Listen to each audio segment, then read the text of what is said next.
بسم اللہ الرحمن الرحیم نحمده ونصلی علی رسولہ الکریم اما بعد فاعوذ باللہ من الشیطان الرجیم بسم اللہ الرحمن الرحیم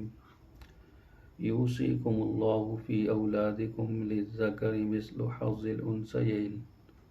صدق اللہ العظیم۔ میں نے آپ کے سامنے سورہ نساء کی ایک آیت کا کچھ حصہ پڑھا ہے۔ اس کو آیت میراث بھی کہتے ہیں۔ اس میں اللہ رب العزت دنیا سے جانے والے یعنی میت کی وراثت کے بارے میں ارشاد فرما رہے ہیں، کیونکہ میرا وراثت کا معاملہ ایسا ہے کہ اگر اس کے بارے میں اللہ رب العزت کی طرف سے کوئی ارشادات نہ ہوتے یا شریعت کا کوئی حکم نہ ہوتا تو ورثاء کے آپس میں ان کا اختلاف ہونا اور اختلاف بڑھ کر یہاں تک کہ اس میں جھگڑے کی نوبت کا آ جانا یقینی تھا۔ تو اللہ رب العزت نے باقاعدہ خود قرآن مجید میں اس کے بارے میں احکامات جاری فرمائے، اور یہ آیت میراث پر اگر عمل کیا جائے تو یقیناً کہیں پر بھی وراثت کی تقسیم پر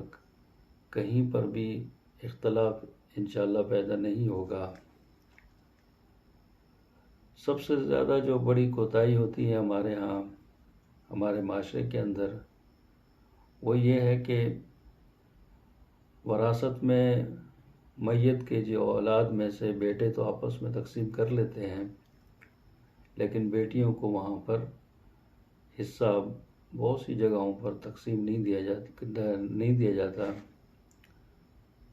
اور بیٹیاں بیچاری محروم ہو جاتی ہیں۔ حالانکہ جو میں نے آپ کے سامنے آیت کا جو ابتدائی حصہ پڑھا ہے اس میں اللہ رب العزت فرماتے ہیں کہ یوصیکم اللہ فی اولادکم للذکر مثل حظ الانثیین، کہ اللہ پاک تمہیں حکم کرتے ہیں تمہاری اولادوں کے بارے میں کہ جو بیٹے کا فرمایا کہ اس کے 2 حصے ہوں گے اور بیٹی کا 1 حصہ ہوگا۔ قرآن میں بیٹی کے حصے کو معیار بنایا، فرمایا للذکر مثل حظ الانثیین، کہ بیٹے کا حصہ 2 بیٹیوں کے برابر کا ہوگا، یعنی 2 بیٹیاں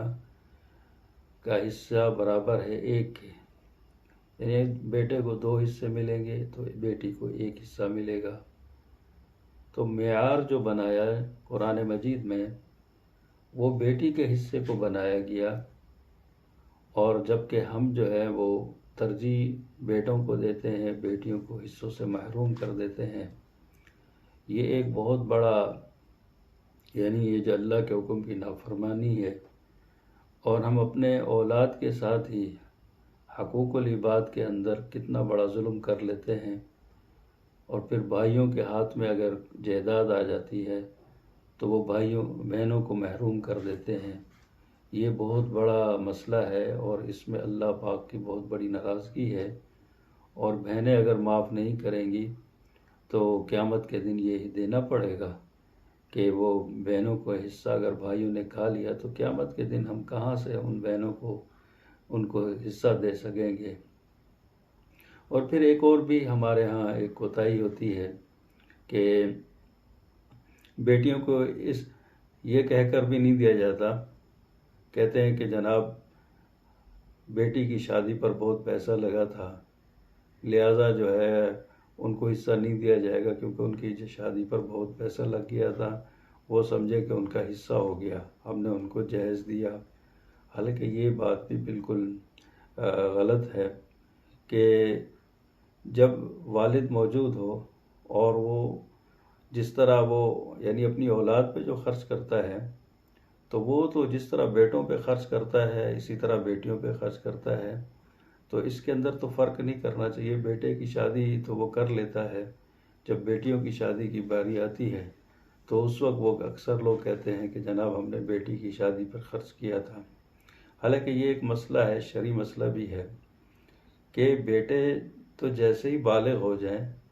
وہ والد کی کفالت سے نکل جاتے ہیں۔ شرعاً والد اپنے بالغ بچوں کی کفالت اگر نہ بھی کرنا چاہے تو وہ گناہ گار نہیں ہوگا، لیکن بیٹیوں کی جب تک شادی نہ ہو وہ اپنے والد کی زیر کفالت رہتی ہیں۔ جب تک وہ شادی سے پہلے وہ اپنے والد کی زیر کفالت رہیں گی، اور شادی کے بعد وہ اپنے شوہر کی کفالت میں آ جاتی ہیں۔ تو یہ تو بچیاں جو ہیں وہ شادی سے پہلے اپنے والد کی کفالت میں ہیں، اور اگر ان کی شادی بیاہ پر کوئی خرچہ بھی ہو گیا تو یہ کیا بات ہوئی کہ جو ہے نا وہ ان کی وراثت میں سے کہا جاتا ہے کہ اس میں سے کاٹ لیا جاتا ہے، جبکہ جس بیٹے کی کفالت بھی اس کی ذمہ داری میں نہیں اپنے والد کی، تو وہ اس کی جو ہے نا شادی بھی کر رہا ہے، اس کے اوپر بہت اخراجات بھی کر رہا ہے، اور کبھی بیٹے کو یہ نہیں کہا جاتا کہ میں نے تمہاری شادی کے اوپر اتنا خرچہ کیا ہے لہذا تمہاری وراثت میں سے ہم کاٹ لیں گے۔ تو بھائی تو میری آپ سب سے درخواست ہے کہ یہ جو ہم سے جو غفلت ہو رہی ہے کہ اپنی بیٹیوں کو حصہ دینے میں، اور جو بہت بڑا ہم سے یعنی گناہ ہو رہا ہے اور اولاد کا ہم حق مار رہے ہیں، اس کو کوئی میں یا آپ یا کوئی والد یہ نہیں کہ احسان نہ جتلائے کہ وہ اپنی بیٹی کو حصہ دے گا۔ یہ تو اللہ رب العزت نے اس کو حصہ دے رہے ہیں، جس طرح بیٹوں کو حصہ مل رہا ہے اسی طرح اللہ رب العزت بیٹیوں کو بھی حصہ دے رہے ہیں۔ تو اس غفلت کو ختم کرنا چاہیے، اور معاشرے کے اندر ہم چاہتے ہیں کہ ہم اچھائی کریں اور اچھے کام کریں، تو ان چیزوں میں بھی دیکھیں کہ کوئی کوتاہیاں تو نہیں ہو گئی ہیں اور کوئی ہم کوتاہی تو نہیں کرتے جا رہے ہیں، تو اس پر توجہ دینی چاہیے۔ اللہ پاک ہمیں اس اہم جو حکم ہے وراثت کا، اور جو بہت بڑا یعنی یہ اگر خدا نخواستہ اس پر ہم نے جان بوجھ کر ایسی حرکت کی، خصوصاً والدین میں سے، کہ وہ بیٹیوں کو محروم کر دیتے ہیں، تو یہ بہت بڑے اور نقصان والی بات ہے۔ اور اگر بھائی جنہوں نے اپنی بہنوں کے حصے مارے ہوئے ہیں وہ جتنے بھی عبادات کر لیں، جتنے بڑے بہت زیادہ حج کر لیں، عمرے ادا کر لیں، تہجد گزار بن جائیں، اگر بہن کا حصہ مارا ہوا ہے اور وہ اس نے معاف نہیں کیا ہے، تو یہ کبھی بھی ہماری ان عبادات سے، ہمارے حج و عمرے ادا کرنے سے یا دوسری کسی عبادت کرنے سے کبھی بھی وہ معاف نہیں ہوگا۔ اللہ پاک ہماری اس غفلت کو معاف فرمائے، اور جنہوں نے کوتاہیاں کی ہوئی ہیں، جنہوں نے حصے مارے ہوئے ہیں بہنوں کے یا اپنے دوسرے عزیز بھائیوں کے، چھوٹے بھائیوں کے، تو ان کو اس پر اس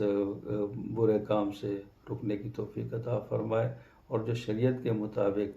جو اللہ رب العزت نے تقسیم فرمائی ہے اس تقسیم کو ہمیں صحیح طور پر ادا کرنے کی توفیق عطا فرمائے۔ وآخر دعوانا الحمد للہ رب العالمین۔